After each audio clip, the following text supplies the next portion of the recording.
चौघांकडे केवळ पाहिलं आणि आळंदीकरांना दिसलं की धडाधडा करत या चौघा भावंडांना घेऊन अहंकाराने नटलेल्या त्या 1400 वर्षाच्या यतीला भेटायला.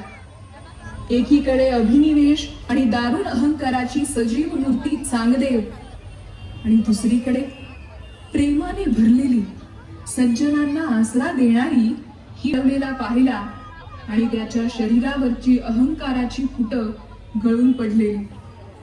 त्याने हातातला सर्प फेकून दिला, वाघावरून खाली उतरला आणि धावत धावत त्याने या चारही भावंडांना साष्टांग नमस्कार घातला. मला क्षमा करा. केवळ सजीवांवरती अधिकार चालवून मी